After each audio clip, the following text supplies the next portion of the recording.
Yo creo que algunos de ustedes saben, o todos sabemos quizá, que en la cultura judía, en el judaísmo, desde hace muchos siglos, los judíos practican el sábado, ¿verdad? Y a lo mejor el sábado del que estamos hablando aquí no es tanto la invitación a practicar el sábado judío de manera literal, pero sí la idea de aprender a reposar, ¿verdad? Pero los judíos, la manera en la que ellos lo hacen hasta el día de hoy es que el sábado comienza el viernes cuando cae el sol, ¿cierto? Cuando entra el sol, comienza el sábado, y ahí es cuando ellos empiezan con el ritual del sábado, del día de reposo, en donde no solamente es un ritual, sino donde también la gente literalmente no trabaja, ¿verdad? Tiene limitantes específicas. En el tiempo de Jesús, por ejemplo, no podía caminar más de 1 milla, no podía cosechar la tierra, a menos de que sea un puñito solamente para comer.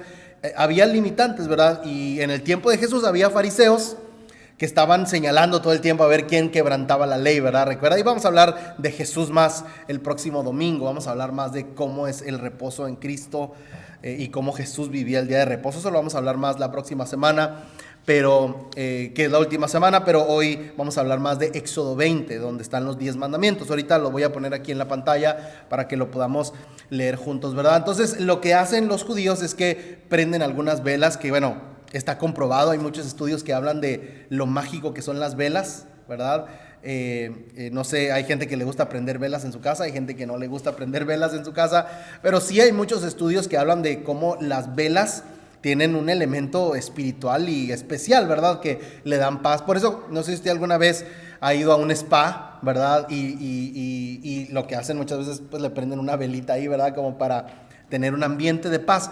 Los judíos practican esto de las velas hace siglos, donde caía el viernes en la tarde, se metía el sol y ellos se reunían en la familia, prendían algunas velas, partían el pan, comían, recitaban algunos salmos, y toda la familia ya sabía que hasta el sábado que se metiera el sol no podían trabajar, sino que tenían que guardar el reposo, ¿verdad? Y era una manera no solamente de descansar, sino de recordar a Dios, ¿verdad? Cuando en el Pentateuco se ve la historia de que cae maná del cielo, cae pan del cielo, Dios le decía a ellos: recoja solamente la porción del día. Recuerda eso, el día de reposo no recoja, ¿verdad? No va a haber, no debe recoger pan. Y todo esto era para que la familia pudiera aprender a reposar, ¿verdad? Hoy en día, hasta el día de hoy, los judíos tienen el día de reposo, ¿verdad? Y si usted va hoy a Israel, va a tener que saber que cuando el viernes en la tarde se mete el sol, por ejemplo, en los hoteles en Jerusalén no funciona el que le aprieta usted para ir al primer piso, al segundo piso, ¿verdad? No funciona eso, sino que el elevador se para en todos los pisos, ¿verdad? Si usted está en el 20º piso, pues tiene que esperar, porque en cada piso se va a abrir el elevador, justamente para que la gente no tenga que oprimir el botón del piso al que van, ¿verdad? Las aerolíneas, las tiendas, todos tienen ciertas reglas el día de reposo, porque el día de reposo lo toman muy en serio. Y una de las cosas que decíamos aquí era que hay una diferencia entre no hacer nada y guardar el sábado, ¿verdad? Es diferente cuando dicen: no, voy a descansar, no voy a hacer nada, voy a estar en pijama viendo Netflix todo el día. Eso no es el reposo, por lo menos no el reposo, que eso es rico también, ¿verdad? Eso es necesario. Nosotros decíamos en la primera predicación que tuvimos que el reposo no es irme de vacaciones, ¿verdad? Porque si algo pasa en las vacaciones es que regresamos más cansados de lo que nos fuimos, ¿verdad? También irnos de vacaciones es súper rico, pero no es necesariamente la mejor forma de descansar. Por eso la gente dice: necesito unas vacaciones. ¿De qué? De las vacaciones, dice la gente, ¿verdad? Entonces hay que saber bien qué es lo que la Biblia dice que es reposar, ¿verdad? Que es un tiempo en familia, es decir, ya tenemos suficiente, es decir, confiamos en Dios, es decir, no vamos a pensar en el mañana, ¿verdad? Vamos a santificar este día, y estos rituales que tenemos familiares son sagrados, ¿verdad? Vamos a estar hoy, hermanos, hablando sobre Éxodo 20. ¿Qué nos enseña el sábado y los 10 mandamientos? Si tiene su Biblia, acompáñeme ahí en Éxodo capítulo 20. Bueno, mire, ¿sabe qué? Se lo voy a poner aquí en la pantalla, lo tengo. Aquí están los 10 mandamientos de una manera resumida y también con un poquito de gráfica. Pero bueno, esto es lo que llamamos el decálogo, ¿verdad? Los 10 mandamientos, dice el primero: no tendrás dioses ajenos delante de mí, no te harás o inclinarás y honrarás ídolos. El tercero: no tomarás el nombre de Jehová tu Dios en vano.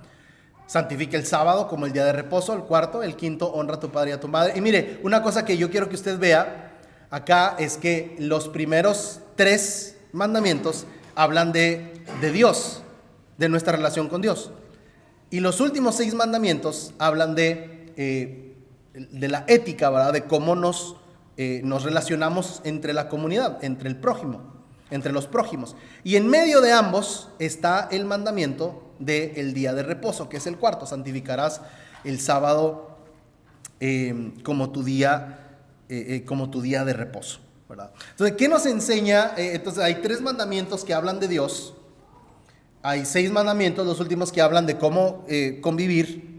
Y en medio, el cuarto nos habla del día de reposo: santifica el sábado como el día de reposo. Esto es algo muy estudiado entre los teólogos, es algo muy debatido, es algo a través de lo cual se ha escrito muchas cosas. Y cómo el cuarto mandamiento, el día de reposo, funciona como un tornillo, como un eje que le da luz a los 3 primeros mandamientos que hablan de Dios y a los 6 últimos mandamientos que hablan de la convivencia, ¿verdad? Y en medio de ambos está ahí como un puente, el día de reposo. ¿Por qué? ¿Por qué Dios hizo eso? ¿Por qué Moisés en Éxodo 20, cuando enseña los 10 mandamientos, pone los 3 mandamientos que tienen que ver con Dios, luego los 6 mandamientos que tienen que ver con nuestra comunidad, nuestra convivencia, y en medio pone el día de reposo? Tienes que guardar el sábado.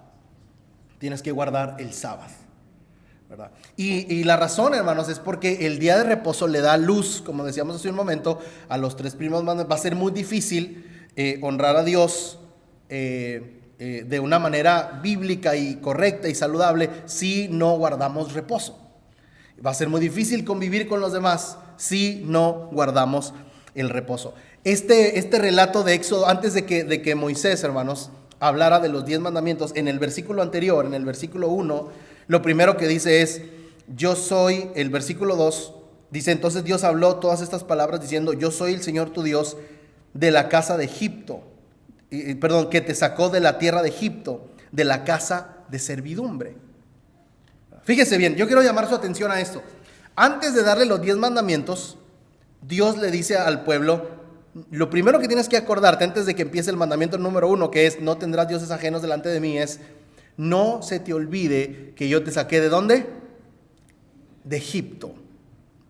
Allá en el libro de Éxodo, el pueblo de Israel duró 400 años siendo esclavos en Egipto.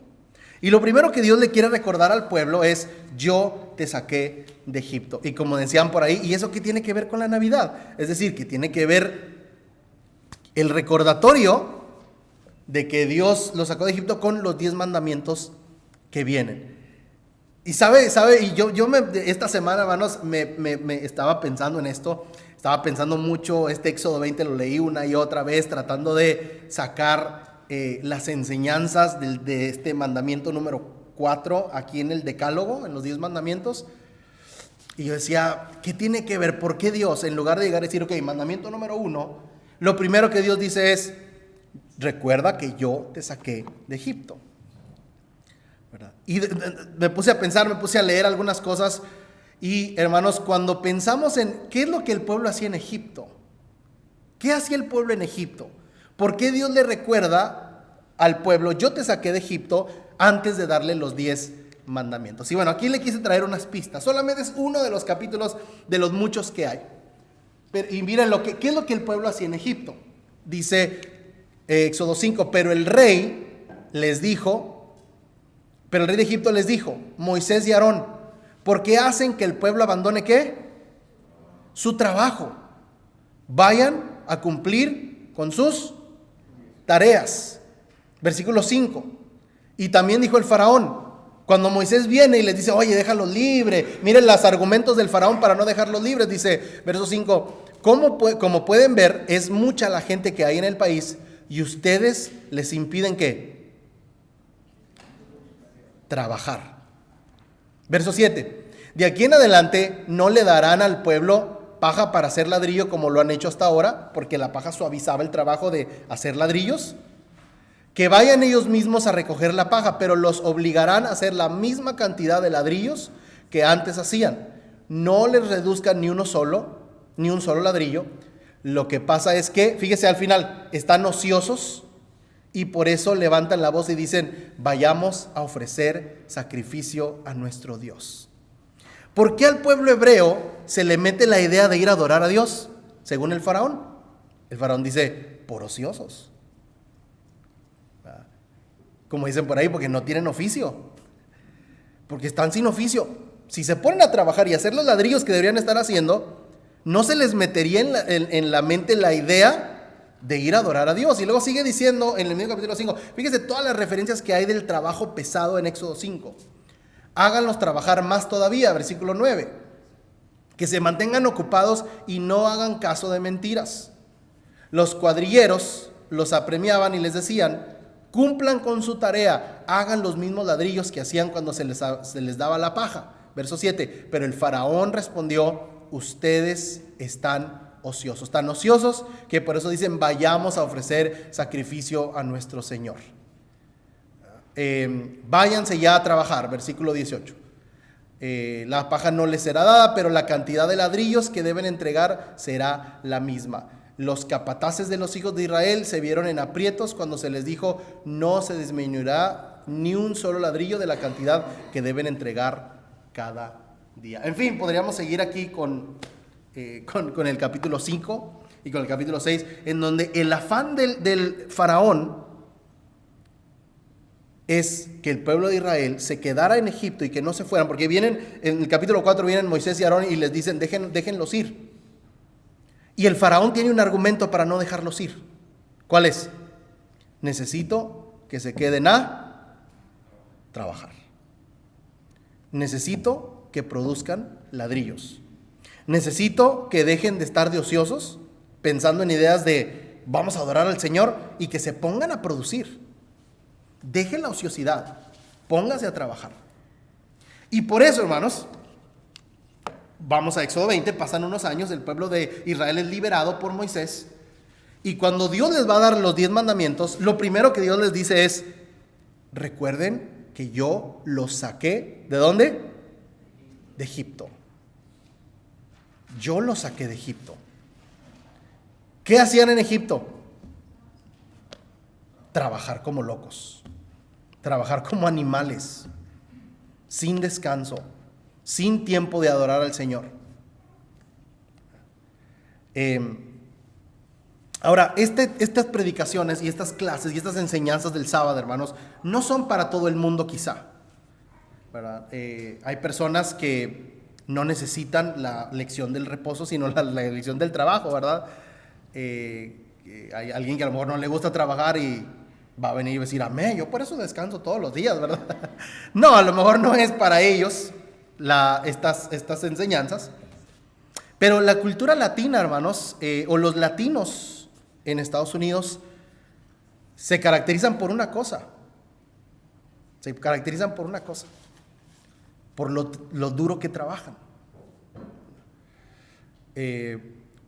A lo mejor usted ha escuchado gringos que tienen sus empresas y ellos dicen: nos encanta contratar ¿a quiénes? A los latinos, ¿cierto? ¿No dicen eso ellos siempre? Aquí mismo hay hermanos de la iglesia que tienen sus empresas, y pequeñas empresas quizá, y ellos dicen: nos encanta contratar a los latinos, porque un latino, y a veces pareciera como esto del faraón, ¿verdad? Porque un latino puede trabajar 80 horas y no se queja. Claro, se toma como 5 Red Bull en el día, pero ahí anda trabajando, ¿verdad? Parece ahí un zombie. Pero entonces los latinos en este país se caracterizan por trabajar mucho, y eso es algo hermoso, eso es algo bueno, ¿verdad? Y a lo mejor a usted le ha pasado, a mí me ha pasado que alguien me dice eso. Los latinos trabajan duro, siempre hay sus excepciones, ¿verdad? No vamos a hablar de cuál país son más trabajadores que otros para no entrar y cuál país es menos trabajadores, ¿verdad? No vamos a hablar de eso, pero se caracterizan los latinos de este país por trabajar duro. Y eso es algo bueno. A mí me llena de orgullo cuando alguien me dice, a mí me encanta contratar a los latinos porque trabajan, ¿verdad? Porque trabajan, ¿verdad? Y eso es bueno. Pero en medio de una sociedad y una cultura y un tiempo en donde siempre trabajamos, necesitamos nosotros. Yo le decía al principio, estas enseñanzas no son para todo el mundo, pero sí son para nosotros. Aprender a reposar. Y cómo no solamente aprender a reposar, sino aprender cómo podemos reposar. Ya hemos dicho que el sábado no tiene que ver con el guardar el sábado literal, sino con aprender en familia a descansar, ¿verdad? Sin el sábado no podremos salir de Egipto, como de la vida pasada, como ellos. Por eso Dios viene en Éxodo 20 y les dice, antes de darle el primer mandamiento, recuerda que yo soy tu Dios y yo te saqué de la tierra, en donde lo único que te hacían era ponerte a trabajar y no hacer otra cosa más que trabajar. Ahora, para los latinos es un desafío por varias razones. Aquí los latinos en Estados Unidos, usted sabe que los latinos en nuestro país tienen otra dinámica de trabajo. No digo que no sean trabajadores, pero tienen una dinámica diferente, porque el latino que viene acá viene a trabajar, ¿verdad? Entonces, a veces parece que las palabras del faraón las repetimos nosotros y decimos, no tengo tiempo de estar buscando a Dios, no tengo tiempo de ir a la iglesia, porque yo vine aquí a trabajar, ¿verdad? Y es complicado, eso. Entonces, a lo mejor podemos ver esto de la misma manera que lo veía el faraón, como ociosidad. Entonces es desafiante para los latinos que viven acá, porque número uno, si alguien viene a este país de los latinos, pues venimos a trabajar, queremos producir, ¿verdad? Queremos producir. Y segundo, la gran mayoría de latinos que viene acá siempre viene pensando que va a trabajar unos años y se va a regresar. Eso está en muchas estadísticas, ¿verdad? La gran mayoría no regresa, pero aún así lo sigue pensando, ¿verdad? Dice, no, yo voy a construirme un castillo ya en San José de los Burros y algún día voy a regresar allá a mi rancho, ¿verdad? Y algún día Y eso, hermanos, nos impide mucho establecernos bien acá, como veíamos en Jeremías 29 hace un año, ¿verdad? Establecernos bien acá. Y a lo mejor sí, a lo mejor Dios nos concederá a algunos volver, a lo mejor otros seremos menfianos por siempre. Pero sea como sea, tenemos que aprender a vivir en el aquí, en el ahora. Esto es lo que tenemos, esto es donde Dios nos ha plantado. Y decir, bueno, voy a trabajar como una máquina y ya cuando yo esté allá en mi rancho descansaré, pues es complicado porque no es una vida saludable. Entonces, lo primero es que Dios le dice al pueblo, recuerda que yo te saqué de Egipto, porque es la tierra donde lo que hacías era trabajar, era tu identidad. Hacer ladrillos era lo único que hacías. Acá necesitas recordar que yo te saqué de eso para que puedas reposar, para que puedas descansar. Lo segundo es que es difícil glorificar a Dios sin el sábado. Por eso los 3 primeros tienen que ver con Dios. Y luego el cuarto, hermanos, tiene que ver con guardar el día de reposo. Guarda el día de reposo. Justamente después de decirle al pueblo, no tendrás dioses ajenos delante de mí, no te hagas ninguna imagen, ni uses el nombre de Jehová en vano. Y luego cuarto, guarda el día de reposo. Y en el tercero, hermanos, en el versículo 5, dice, yo soy un Dios celoso, que castigo la iniquidad de los padres sobre los hijos hasta la 3ª y la 4ª generación.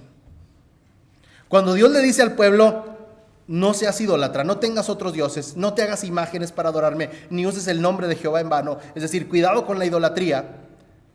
Y luego viene el mandamiento del día de reposo. Dios le dice al pueblo, porque yo castigo a las generaciones hasta la 3ª y la 4ª generación. Esto es lo que a lo mejor alguien que es un poco pentecostal diría las maldiciones generacionales. ¿Ha escuchado eso? Maldiciones generacionales. O alguien, o un psicólogo diría hoy, esto se llama patrones, ¿qué? Familiares, ¿cierto? Patrones familiares. Yo creo que son lo mismo, pero con diferente término, un término medio terapéutico y un término medio pentecostal, ¿verdad? Maldiciones generacionales, patrones familiares. Dice aquí, si ustedes no aprenden estas cosas negativas, los van a visitar hasta la 3ª y hasta la 4ª generación. Y verdad que eso es cierto, que los patrones familiares se pueden dar hasta la 3ª, la 4ª y la 5ª generación. ¿Cierto o no? Por ejemplo, si yo tuve un abuelo violento y mis padres fueron violentos, yo voy a tener una gran tendencia no voy a ser precisamente el próximo Gandhi del futuro, ¿verdad? Voy a tener una tendencia a ser violento. Si en mi casa ha habido alcoholismo, en mi bisabuelo y en mi abuelo y en mis padres, yo voy a tener esa tendencia también. Eso es lo que llamarían algunos en la Biblia maldiciones generacionales, o alguien en terapia lo llamarían patrones familiares. Por ejemplo, el divorcio, y no estamos aquí para juzgar el divorcio, pero hablando de los patrones familiares, ¿verdad? Si en mi casa ha habido divorcio, siempre ha habido un divorcio, mi tendencia va a ser a buscar el divorcio también, o a encontrarme divorciado en algún momento. Si en mi casa ha habido un padre ausente, yo voy a y mi abuelo fue ausente y mi padre fue ausente, yo voy a tener la tendencia a ser un padre ausente, a ser una madre ausente. ¿Me sigue lo que le quiero decir? A veces esas cosas, hermanos, que son patrones familiares o maldiciones generacionales, no son culpa nuestra, no elegimos nosotros eso, es lo que hay en nuestra familia. Pero lo que sí es nuestra responsabilidad es cortar la cadena. Eso usted sí tiene el poder, y sobre todo Jesucristo nos puede dar el poder de eso. Por eso aquí justamente después de hablar de la maldición generacional, dice el siguiente versículo: el séptimo día tienes que reposar. Porque va a ser muy difícil, hermanos, quebrantar y quebrar y terminar con los patrones familiares negativos si yo no puedo detenerme, si yo no puedo parar, si yo no puedo estar en casa, prender una velita y decir: vamos a tranquilizarnos, vamos a hablar, vamos a sentarnos a la mesa, vamos a orar juntos, vamos a cantar. Y si todo el día somos los de Egipto, que lo que hacen es hacer ladrillos, va a ser difícil que podamos darnos cuenta de los patrones familiares y sobre todo que podamos vencerlos. Hay cosas que tenían tus padres y a lo mejor nosotros que ya tus hijos no los deben tener, ¿cierto? Hay cosas que dices tú: bueno, mi bisabuelo. Yo puedo pensar en mi familia, hermanos. Hay cosas, yo puedo pensar desde mi bisabuelo que él tenía, y que tenía mi abuelo, y que tenía mi papá, y que lo tengo yo, y que digo: conmigo se muere esto. Esto se va a morir conmigo. Vamos a quebrar ese patrón familiar. Vamos a detenernos en el hogar. Vamos a prender una velita. Y vamos a invitar al Espíritu Santo que venga a nuestra casa y que nos transforme. Y que esa maldición generacional o ese patrón familiar que se ha heredado se detenga aquí. No se lo voy a dar a ellos.